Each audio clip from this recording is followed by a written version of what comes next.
Tube blocks हैं तो वो पेशेंट को आईवीएफ में ही जाना पड़ेगा, उसके लिए और ऑप्शन नहीं है हमारे पास। हस्बैंड वाइफ दोनों दो गाड़ी के पहिए हैं, अगर एक गाड़ी का पहिया ठीक नहीं होगा तो प्रेगनेंसी नहीं आएगी। शुक्राणु की प्रॉब्लम है वो बहुत ज़्यादा आ रही है मेल्स में दिखने के लिए। आपको बॉडी तो बहुत अच्छी दिखेगी लेकिन रिप्रोडक्टिव नहीं उनमें होता। लैपटॉप यूज़ करना अपने लैब पे रख के, ये सब चीज़ें स्पर्म काउंट को कम कर देंगी। जब आप में प्रजनन क्षमता ही नहीं होगी सर तो how will you produce a baby. कोई भी इनफर्टाइल पेशेंट, उसको कोई भी प्रॉब्लम है तो वो घर मत बैठे। अगर एक साल में प्रेगनेंसी नहीं हो रही तो you should consult a infertility specialist. जब वक्त निकल जाता है ना फिर डॉक्टर भी कुछ नहीं कर सकता। ऑल ओवर इंडिया में इनफर्टिलिटी एक बहुत बड़ा इशू है, बांझपन जिसको हम बोलते हैं। हर बार प्रेग्नेंट होती है, बच्चा सिरे नहीं चढ़ता, सिर्फ 10% चांस होता है प्रेग्नेंट होने का और महीने में एक ही दिन होता है प्रेग्नेंट होने का, सारा महीना नहीं होता। बिल्कुल ही कम काउंट है। तो इसमें हम एक एग के बीच में एक स्पर्म को डाल के फर्टिलाइज कराते हैं।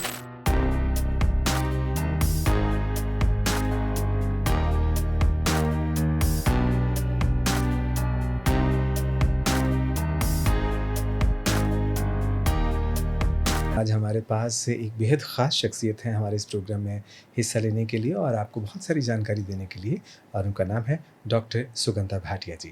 आप एम्ब्रियोलॉजिस्ट हैं और साथ ही साथ सत्यम हॉस्पिटल में जालंधर में इस समय अपनी सेवाएं दे रहे हैं। आइए इनसे बात करते हैं। बहुत बहुत स्वागत है आप साहब। Thank you sir. डॉक्टर साहब, जैसे आजकल पंजाब में देख ही रहे हैं और सब जगह देख रहे हैं कि शादी के बाद बच्चों को करने में प्रॉब्लम हो रही है, तो उसमें एक सॉल्यूशन बहुत पॉपुलर है इस समय, बड़े बड़े होर्डिंग्स हम देखते हैं आईवीएफ। तो पहले तो यही जानेंगे आपसे, क्योंकि आप इसके स्पेशलाइजेशन आपने कर रखी है और सारा कुछ आप इतने समय से सेवाएं दे रहे हैं, तो ये है क्या, ये टेक्निक क्या है? सर, मैं doctor Sugandha Bhatia, embryologist at Shivam fertility and IVF centre, sister concern of Satyam hospital and trauma centre, and freelancing embryologist all over Punjab and Himachal. जी। I am working in this field since last 15 years and clinically since last 25 years. जो आप IVF कह रहे हैं या जो आप hoardings देखते हैं, नेचुरली आजकल के टाइम में पंजाब में नहीं, ऑल ओवर इंडिया में इनफर्टिलिटी एक बहुत बड़ा इशू है, बांझपन जिसको हम बोलते हैं, जिसमें शादी के बाद अगर एक साल तक दंपत्ति इकट्ठे रहते हैं और प्रेगनेंसी नहीं होती तो हम उसको बांझपन के उस पर कर देते हैं नोटिस कि ये पेशेंट इनफर्टाइल है।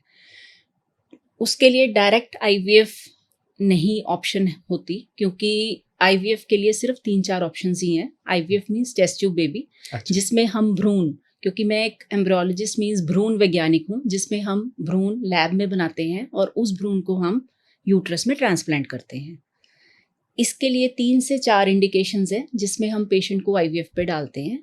जैसे पेशेंट ने बहुत ट्रीटमेंट ले लिया या बहुत आईयूआईज ले लिए, या पेशेंट की ट्यूब्स ब्लॉक हैं। सबसे मेन इज ट्यूब ब्लॉकेज। अगर ट्यूब ब्लॉक्स हैं तो वो पेशेंट को आईवीएफ में ही जाना पड़ेगा, उसके लिए और ऑप्शन नहीं है हमारे पास। सेकेंडली मेल फैक्टर, थर्डली किसी के पास अपने एग्स कम हैं due to age, and fourth is अगर एंडोमेट्रोसिस है तो, अगर पेशेंट को ब्लड वाली रसौलियाँ हैं। 4 मेजर फैक्टर हैं जिसमें हमें आईवीएफ ही करना पड़ता है। बाकी कई बारी कुछ छोटी छोटी प्रॉब्लम्स होती हैं, जैसे हमने सिर्फ एक एग बनने की मेडिसिन दी या पेशेंट को गाइड किया तो पेशेंट कंसीव कर जाता है, पर मेजर ये 4 हैं। अगर ये चारों में से एक भी दिक्कत है तो पेशेंट को स्ट्रेट फॉरवर्ड बिना टाइम वेस्ट किए आईवीएफ पे जाना चाहिए। तो इसमें हम लोग, जैसे आपने कहा कि अगर 1 साल में कंसीव नहीं कर पा रहे हैं तो उसमें क्या टेस्ट होते हैं? मेल के लिए होते हैं या सर, फीमेल दोनों के लिए। देखो, हस्बैंड वाइफ दोनों 2 गाड़ी के पहिए हैं, अगर एक गाड़ी का पहिया ठीक नहीं होगा तो प्रेगनेंसी नहीं आएगी। ठीक है, दोनों को हम आजकल जो है हमें बताते हैं, आंकड़े बताते हैं, उसमें 40% फीमेल, 40% मेल एंड 20% मिक्स्ड। जिसमें जब पेशेंट हमारे पास आता है तो सबसे पहले हम आजकल, अब जो सिनेरियो चेंज हो गया है, अब male infertility is at more, it is at more due to जो बॉयज हैं वो जिम की जो चीज़ें हैं, या स्ट्रेस ज़्यादा है, या मोबाइल्स हैं, या लैपटॉप्स हैं, या हीट में काम ज़्यादा करना, इसकी वजह से जो हमें शुक्राणु की प्रॉब्लम है वो बहुत ज़्यादा आ रही है मेल्स में दिखने के लिए। ठीक, बहुत है, कॉफ़ी है, मतलब मैं आपको नंबर नहीं बता सकती। Females are at lower part now. Females के तो बहुत लंबी चौड़ी लिस्ट है टेस्ट की, मेल की तो 2 ही टेस्ट हैं सिर्फ। ठीक है, तो हमारा फर्स्ट यही होता है कि जैसे पेशेंट आया काउंसलिंग करके हमने दोनों पार्टीज, दोनों हस्बैंड वाइफ के टेस्ट लेने हैं, उसमें से जिसमें जो कमी पेशी है हम फिर उसी हिसाब से उनका ट्रीटमेंट स्टार्ट करते हैं। तो जैसे आपने कहा कि अब मेल इनफर्टिलिटी आप ज़्यादा ऑब्जर्व कर रहे हैं, आपको क्या लगता है कि हमारी इन्वायरमेंट का इसमें सर दोष है? एनवायरनमेंट तो है ही है, एनवायरनमेंट है, हमारा खाना पीना है, मैंने आपको बोला ना जिम लवर्स, आपको अच्छा। बॉडी तो बहुत अच्छी दिखेगी लेकिन रिप्रोडक्टिव नहीं है, नहीं उनमें होता। वो कॉफी मेल्स हैं, I have the whole data. Now males are at more part, क्योंकि मेल्स पहले तो टेस्ट ही नहीं कराते। सबसे बड़ी समस्या तो हमें यही आती है सेंटर में।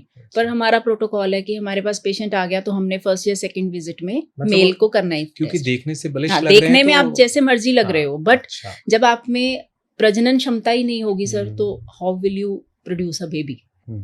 तो अब आपने जैसे कहा कि दोनों के लिए टेस्ट हैं, तो इन टेस्ट को करने में कितना समय लग जाता है? 1 महीना, 1 month is more than enough. 1 महीने में हाँ, आपको जैसे कुछ बेसिक ब्लड टेस्ट हैं, suppose that are okay, day 2 पे पेशेंट की स्कैन हो जाती है, उसके एग्स हम देख लेते हैं स्कैन पे, क्योंकि स्कैन हमें सिर्फ एग्स बताती है, एग्स कितने हैं। तो अगर वो सब ठीक आता है तो फिर हम उसको एक सिंपल मेडिसिन देते हैं for to produce a strong egg. अगर हस्बैंड के भी ठीक आ रहा है इधर से सब कुछ, तो फिर हम उसके ट्यूब टेस्ट भी कर देते हैं। और साथ में साथ अगर ट्यूब टेस्ट बिल्कुल ठीक आ जाती तो हम उनको कहते हैं कि आप IUI करवाओ। IUI होता है इंट्रा यूट्राइन इंसेमिनेशन। नॉर्मल में सिर्फ 10% चांस होता है प्रेग्नेंट होने का, और महीने में 1 ही दिन होता है प्रेग्नेंट होने का, सारा महीना नहीं होता। पर अगर हम IUI पे लेके जाते हैं पेशेंट को, सब कुछ ठीक आ रहा है हमारे पास, फिर भी पेशेंट कंसीव नहीं कर रहा, ट्यूब्स भी पेटेंट है, तो हम उसमें हस्बैंड का सैंपल लेके उसको वॉश करके फिल्टर करके स्पर्म्स को इंजेक्ट कर देते हैं यूट्रस में। Chances will increase by double, it's 18 to 20%, and it is a less expensive procedure than IVF, and it is easy for the patient. Patient को ज़्यादा रेस्ट की रिक्वायरमेंट नहीं होती, पेशेंट अपना सारा काम कर सकता है, मतलब इट्स वेरी इजी। मैं उन्हीं सवालों पे आने वाला था। It's very easy. जब हम कहते हैं कि चलिए हम टेस्ट की तरफ जाते हैं, तो कितना एक्सपेंसिव हो पाता है ये टेस्ट सर बहुत ज़्यादा नहीं, 5 to 6,000। अच्छा, बहुत ज़्यादा नहीं, हार्डली। आप अगर ट्यूब टेस्ट भी डालते हैं तो 10,000, टोटल 10,000 में आप दोनों की कर सकते हैं। तो आप दोनों के टेस्ट करने के बाद उसके बाद ये ट्रीटमेंट जो आप बोल रहे हैं, अगर हम टेस्ट ट्यूब बेबी है उसकी तरफ जाते हैं? नहीं, टेस्ट ट्यूब बेबी नहीं सर। अच्छा। अगर हमारी सबसे पहले ट्यूब्स पेटेंट आती हैं, अच्छा। अगर ट्यूब्स खुली हैं, फिर हम पेशेंट को IUI बोलते हैं। सबसे पहले तो एज है पेशेंट की। If the patient is less than 40 और लेस देन 35, तो हम उसको पहले IUI रिकमेंड करते हैं कि अगर आपकी ट्यूब्स पेटेंट है तो आप IUI की तरफ जाओ। Suppose tubes are blocked, then the treatment is entirely change, then the treatment will be shifted to IVF। फिर तो कोई IUI नहीं, कोई नेचुरल नहीं, कोई कुछ नहीं, फिर तो सीधा ही IVF की तरफ पेशेंट डाइवर्ट हो जाता है। या पेशेंट इंडिकेशन लेके आता है पीछे से, एंडोमेट्रोसिस है, ट्यूब टेस्ट करा के आया, ब्लॉक ट्यूब्स है, लेडी का एग्स कम है, लेडी के हस्बैंड का कम काउंट है, तो स्ट्रेट फॉरवर्ड IVF, फिर कुछ और नहीं बीच वाला। तो क्या इसमें आप पेशेंट को एडमिट करते हैं? No, IVF doesn't require admission, neither on the day of pickup nor on the day of transfer. Even की IVF अब तो बहुत चेंज हो गया। IVF करवाने के बाद हम पेशेंट चाहे फ्लाई करके अमेरिका भी चला जाए, and she will give result from there only. यहाँ से दिल्ली से फ्लाइट ली, मतलब देखो आप कितना हैक्टिक होता है चलना फिरना, ये वो, फिर भी पेशेंट रिजल्ट्स देते हैं। Rest is not required at any cost. अच्छा, तो मतलब एडमिट करने की जरूरत नहीं है। नो, आप अपनी नॉर्मल लाइफ कंटिन्यू कर सकते हैं। बस हैवी वर्क नहीं करना, जर्की काम नहीं करना, कोई गर्म चीजें नहीं खानी, जो हम रूटीन में 2-4 परहेज बताते हैं, बस, और कुछ खास नहीं। तो जो IVF है वो आप किन को रिकमेंड करते हैं कि किन लोगों को इस तरफ जाना ही चाहिए? Elderly age, more than 40, block tubes, number 2, number 3 low AMH, number 4 mail factor, husband count is low और नील, नंबर 5 एंडोमेट्रोसिस, जिसमें ब्लड की रसौलियाँ होती हैं पेशेंट की, ठीक है। और हाँ, ये 5 इंडिकेशंस हैं जो पेशेंट सीधा IVF में जाते हैं। अब क्योंकि आपका इतना लंबा एक्सपीरियंस है, अगर मैं आपसे पूछ सकूं कि कोई ऐसे केस जो बिल्कुल होपलेस थे और उसके बाद अगर उन्होंने कंसीव किया, तो कैसा एक्सपीरियंस, आपको कैसा महसूस हुआ? और बताओ it was a very, you mean to say it was a very wonderful, and I am blessed to be an embryologist, because वो जो खुशी होती है ना पेशेंट के चेहरे पे, वो मैं बयान नहीं कर सकती आपको। पेशेंट स्टार्टेड क्राइंग, और जब बच्चा उनके हाथ में आता है तब तो बिल्कुल ही वो कहते हैं कि आप तो भगवान ही हो बस। जब पॉजिटिव आता है तब तो मान ही जाते हैं, पर जब धीरे, क्योंकि जर्नी बहुत लंबी है सर, जी जी 0 से 9 मंथ्स, बीच में क्या होना है क्या नहीं होना, रिस्क रहता ही रहता है। अगर पेशेंट ट्विंस कैरी करता है तो भी प्रॉब्लम है, ट्रिपल। अब तो गवर्नमेंट का ART बिल आ गया इंडिया में हमारे, हम 2 से ज़्यादा भ्रूण ट्रांसफ़र नहीं कर सकते। अर्लियर हम 4 भी करते थे, 3 भी करते थे, अब नहीं। अब 2 से ज़्यादा, 1 या 2 से ज़्यादा नहीं हम करते, बिल्कुल अलाउड नहीं किया गवर्नमेंट ने हमें अब। तो अगर ट्विंस आ जाते हैं तो वो और खुश हो जाते हैं कि ठीक है हमारा 1 गो में काम हो गया, बट वो मैं खुशी आपको अपने शब्दों में बयान नहीं कर सकती। आपके पास तो बहुत केसेस बहुत होंगे केसेस हैं, बहुत केसेस हैं, और बड़े डिफरेंट हैं भी, जो निकलते भी नहीं थे, बट फिर भी परमात्मा ने सुनी है उनकी। मेरे को मैंने ये देखा है 24-25 साल में कि अगर पेशेंट लगा रहता है ना एक सेंटर पे, वो लेके ही जाता है, उसको मिल जाता है। पेशेंट की जो विल पावर है ना, वो पॉजिटिवनेस और विल पावर, ये 2 चीजें IVF में बहुत जरूरी हैं। अगर पेशेंट ये छोड़ दे फिर डॉक्टर के लिए भी रिजल्ट देना बड़ा मुश्किल हो जाता है। अच्छा, सवाल तो मेरे पास कुछ और भी हैं, लेकिन कुछ हट के सवाल मैं आपसे करना चाहूँगा। वो ये कि हमारे समाज में, अखबारों में और न्यूज़पेपर मीडिया में हम लोग अक्सर सुनते हैं सरोगेसी। क्या ये पंजाब में भी पॉपुलर है या ये क्या इस चीज से जुड़ी हुई है? आप कैसे देखते हैं? सर सरोगेसी, अब मैंने आपको बताया ना 2022 में ART बिल आ गया इंडिया में। पहले तो surrogacy was easily done at any center. In Jalandhar only we have 34 IVF registered centers with the center government. तो अभी सरोगेसी के लिए उन्होंने कुछ स्पेशल सरोगेसी क्लिनिक्स बना दिए हैं। वो सब सेंटर्स ने उसकी रजिस्ट्रेशन नहीं ली, हार्डली 1 या 2 ने ली है जलंधर में, ज़्यादा नहीं ली उन लोगों ने। सरोगेसी एक अलग ही डिवीजन है जिसमें सरोगेसी उन्होंने अब 2-3 चीज़ें गवर्नमेंट ने बोली हैं कि जिसका तो यूट्रस नहीं है सबसे पहले, नंबर 2 ओवरीज नहीं है, नंबर 3 उसने बहुत ट्रीटमेंट करा लिया और हर बार प्रेग्नेंट होती है, बच्चा सिरे नहीं चढ़ता, वो करा सकती है सरोगेसी। या फाइब्रॉइड यूट्रस हैं, बहुत ज़्यादा मल्टीपल फाइब्रॉइड्स हैं, वो कैरी ही नहीं कर सकती, तो करा सकती है। Now the law has change, totally change. अब जो सरोगेसी क्लिनिक है, सबसे पहले तो डॉक्टर एक लेटर लिखेगी DFPO को कि आप ये पेशेंट को सरोगेसी रिक्वायर्ड है, कपल को, वो जाएगा DFPO के पास। सरोगेसी मींस अगर सीधी भाषा में कहें तो किराए की कोख। किराए की कोख, यस। इसमें एक लेडी होती है जो दूसरी लेडी की जगह अपनी यूट्रस में उसके बेबी को रखती है, हाँ जी रखती है, और 9 मंथ्स के बाद डिलीवर करके देते हैं। पर अब ये बहुत लंबा हो गया, इसमें काफ़ी झंझट है, कॉम्प्लिकेशंस। हाँ बहुत ज़्यादा कॉम्प्लिकेशंस है। चलिए हम अपने उसी विषय पे दोबारा आते हैं। आपने कहा स्पर्म काउंट, इसको आप मेल में देखते हैं? हाँ जी। तो ये कैसे मेजर करते हैं और क्या ये प्रोसेस रहता सर है? इसमें पेशेंट जो होता है वो अपना सीमन सैंपल देता है, ठीक है। उसको हम माइक्रोस्कोप के थ्रू उसमें कितना टोटल काउंट है, कितने मिलियन काउंट हैं, कितने उसमें फास्ट प्रोग्रेसिव हैं, कितने स्लो प्रोग्रेसिव और कितने डेड हैं, और उसके अलावा उनकी बनावट कैसी है, मॉर्फोलॉजी कैसी है। क्योंकि जो WHO की गाइडलाइंस आ रही हैं उसमें उन्होंने हमें अब बोला है कि जो न्यू गाइडलाइंस है सिर्फ 4% नॉर्मल हमें स्पर्म चाहिए, ओनली 4%। अगर 4% मेल का नॉर्मल है morphology, that male will be okay. Count भले जितना मर्जी हो, काउंट 80 मिलियन हो, 85 मिलियन हो, but morphology should be more than 4%। अच्छा, आजकल की जैसे लाइफस्टाइल बन चुका है, फास्ट फूड है, जंक फूड है, आप बहुत ज़्यादा मोटे हैं, फिर आपको डायबिटीज़ भी है, तो क्या इन चीज़ों की वजह से आपके स्पर्म काउंट पर फ़र्क पड़ता है? yes. या आप सजेस्ट करते हैं कि अगर ये ऑलरेडी आपको ये चीज़ें सफ़र कर रहे हैं तो आपको कैसे करना चाहिए फिर? देखो मैंने आपको पहले बोला इस time male are at high risk.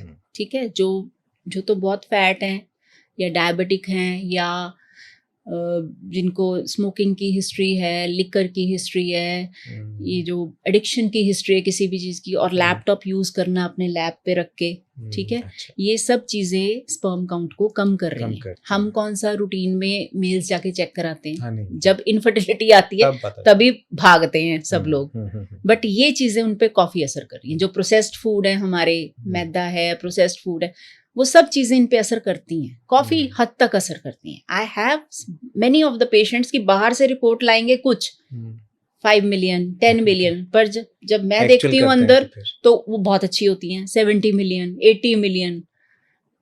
मतलब डिपेंड करता है कि आईवीएफ सेंटर का चेक किया हुआ सैंपल है या जनरल एक पैथोलॉजी लैब का चेक किया हुआ, उसमें बहुत डिफरेंस है, दोनों में डिफरेंस है। तो इस चीज में अगर आप मेल की तरफ आए तो उसमें भी क्या आप कुछ मेडिसिन दे के उसको ठीक कर सकते हैं? यस, वी हैव मेडिसिन, जैसे आयुर्वेदिक मेडिसिन वी हैव, और यूबीक्यू कार्निटोन वगैरह है, जिससे 3 महीने में मेल काउंट इंक्रीज हो जाता है, पर उसको साथ में ही परहेज सब करने पड़ेंगे। ये नहीं कि वो स्मोक कर रहा है और दवाई खा रहा है, फिर बिल्कुल भी नहीं फर्क पड़ेगा। और D3 आजकल नया आ गया, D3 मेल्स को भी लेना चाहिए, फीमेल्स को तो हम देते ही हैं, और फॉलिक एसिड भी मेल्स को लेना चाहिए। Vitamin D3? Yes, vitamin D3 once in a week for 12 weeks, और फॉलिक एसिड, ये दोनों चीजें बहुत जरूरी। देखो दोनों दो पहिए हैं, अगर दोनों पहिए बैलेंस होके नहीं चलेंगे तो हम रिजल्ट नहीं दे पाएंगे। एक डॉक्टर साहब ICSI कुछ है, ये क्या है? It is a advancement of IVF technique, intracytoplasmic sperm injection बोलते हैं। इसमें एक मशीन होती है। अच्छा जी। ये स्पेसिफिकली उनके लिए है जिनका मेल काउंट कम है। ठीक है जी। सपोज 1 मिलियन 2 मिलियन, या एजोस्पर्मिक आ रहा है, या ओलिगोएस्थेनो आ रहा है हमारे पास, बिल्कुल ही कम काउंट है, तो इसमें हम एक एग के बीच में एक स्पर्म को डाल के फर्टिलाइज कराते हैं। This is ICSI, it is advancement of IVF। तो ये अलग टेक्निक है, इसमें भी पेशेंट को एडमिट होने की जरूरत नहीं है? एडमिशन किसी में रिक्वायर्ड नहीं है। एक स्टेम थेरेपी भी कुछ है? हाँ, एक स्टेम सेल थेरेपी नया आया है, जिसको हम रीजनरेटिव डिजीजेस में यूज करते हैं। इसमें हम स्टेम सेल के साथ बहुत सारी बीमारियों को रिमूव करने की अब जो नई आ गई है थेरेपी। अब मैं उसी पे आने वाला था लास्ट में कि जो अब AI का जमाना आ गया, हाँ, और पता नहीं क्या इंटेलिजेंस, रोबोटिक्स आ गया, नैनो टेक्नोलॉजी आ गया, बायो इंजीनियरिंग आ गया, क्या कुछ आ गया। अब आप क्या देखते हैं भविष्य में, क्या कुछ और होने वाला है क्या? अब तो जैसे हम सुनते हैं, जैसे फिल्मों में देखते हैं कि आप बताएं कि आपको बच्चे की आंखों का रंग कौन सा चाहिए आप क्या देखते हैं, उसकी स्किन टोन कैसी चाहिए, आपको ब्रेन कैसा चाहिए उसका, आपको नॉलेज कैसी चाहिए उसकी। यस, ये सब चीजें सर आ रही हैं। यस, ये सब आ रही हैं धीरे धीरे, ये हर चीज आ रही है। आप अपने तो फिर तो आप खुद डिजाइनर बेबीज मतलब बना सकते हैं अपनी मर्जी से, और अब तो आर्टिफिशियल वूम्स भी आ गए हैं। अच्छा। हाँ, जिसमें हम बच्चा वैसे ही 9 मंथ्स के लिए चलेगा, वैसे ही सब कुछ, जैसे ह्यूमन बॉडी में यूट्रस को सब सप्लाई, वैसे ये सब आ रहा है धीरे धीरे, एडवांसमेंट्स और आ रही हैं। तो चलिए मैं अब आपसे एज ए ह्यूमन, एक मनुष्य के नाते पूछता हूँ कि आपको क्या लगता है कि इतनी सारी टेक्नोलॉजी और इतनी सारी चीज़ें, क्या ये इंसान को रिलीफ दे पाएंगी, या कि इनके साथ भविष्य में कुछ अलग ही तरह की दुनिया होने वाली है? नहीं, ऐसा तो नहीं होगा मेरे हिसाब से, ऐसा तो नहीं होना, मतलब होना नहीं चाहिए। बाकी कितने को एडवांसमेंट जाती है इस पे, ये तो सर वक्त ही बताएगा। क्योंकि देखो पहले IVF था, पहले IUI आया, फिर IVF आया, फिर ICSI आ गई, अब ICSI से आगे लेजर रेजिस्टेंट हैचिंग आ गई, PGD आ गया, PGS आ गया, ठीक है, नाउ AI। अब AI में तो एम्ब्रोलॉजिस्ट का काम ही खत्म हो जाना सर, रॉबर्ट ने करना है सारा कुछ, ICSI भी उसने कर देनी, सब कुछ उसने कर देना, तो हम लोग तो फिर कहाँ जाएंगे? मुझे लगता नहीं है, पर ये है कि एडवांसमेंट आ रही है तो धीरे धीरे हो सकता है कि हम इसको अडेप्ट ही करेंगे बाय द एजेस, पर टाइम लगेगा अभी। अब देखिए, जो आपने नाम लिए हैं, लफ्ज़ इस्तेमाल किए हैं, मुझे लगता है कि हमारा एक एक प्रोग्राम इन चीज़ों के ऊपर हो सकता है। यस, आज के इस थोड़े से समय में आपने इतनी इम्पोर्टेंट इन्फॉर्मेशन हमारे साथ और हमारे दर्शकों के साथ साझा की है। हम आपके बहुत शुक्रगुजार हैं। मैं जानता हूँ आपके पास समय बहुत कम होता है, फिर भी आप हमारे स्टूडियो में आए और इतनी अच्छी इन्फॉर्मेशन शेयर की। मैं आपका बहुत बहुत आभारी हूँ, धन्यवाद आपका करना चाहूँगा, और साथ ही साथ चाहूँगा कि अगर आप कुछ कहना चाहते हैं हमारे दर्शकों को, देखने वालों को, तो ज़रूर कह सकते हैं। बस मेरा एक ही मैसेज है कि अगर कोई भी इनफर्टाइल पेशेंट, उसको कोई भी प्रॉब्लम है, तो वो घर मत बैठे, मतलब वो टाइम पे आके अपना ट्रीटमेंट शुरू कराए। क्योंकि देखो जब वक्त निकल जाता है ना, फिर डॉक्टर भी कुछ नहीं कर सकता। जब आपके एग्स खत्म हो जाते हैं उम्र के साथ, या आप ज़्यादा एज में हो जाते हो, क्योंकि अब तो जो लॉ है वो 50 से ऊपर अलाउ नहीं करता हमें, 50 इज़ द लास्ट कपल की जो एज हमें आई है, इसके ऊपर हम कर नहीं सकते अब। तो घर नहीं बैठना चाहिए। अगर 1 साल में प्रेगनेंसी नहीं हो रही तो you should consult a infertility specialist. ठीक बहुत है? शुक्रिया तो आपका। बेटर यही है। मेरी यही सबसे एडवाइस होती है कि टाइम रहते हर चीज़ होनी चाहिए, ना कि टाइम निकाल के। जी, डॉक्टर साहब बहुत-बहुत धन्यवाद आपका। तो देखा आपने डॉक्टर सुगंधा भाटिया जी ने हमारे साथ कितनी अच्छी जानकारी साझा की और मेरे ख़्याल में अगर इनकी बातों को हम अपना लें अपने जीवन में तो समय रहते वो कहते हैं ना स्टिच इन टाइम सेव्स 9 तो वक़्त रहते अगर वो सँभाल लें तो फिर सँभला जा सकता है। आज के प्रोग्राम में इतना ही। आपको हमारा प्रोग्राम कैसे लगा और हमारी बातों के बारे में अगर आपके पास कोई सवाल है तो आपके लिए कमेंट सेक्शन बिल्कुल खुला हुआ है। आप कमेंट कर सकते हैं और सवाल पूछ सकते हैं। आज के लिए इतना ही। हमारे चैनल को देखना, लाइक करना और सब्सक्राइब करना बिल्कुल मत भूलिएगा। धन्यवाद, शुक्रिया।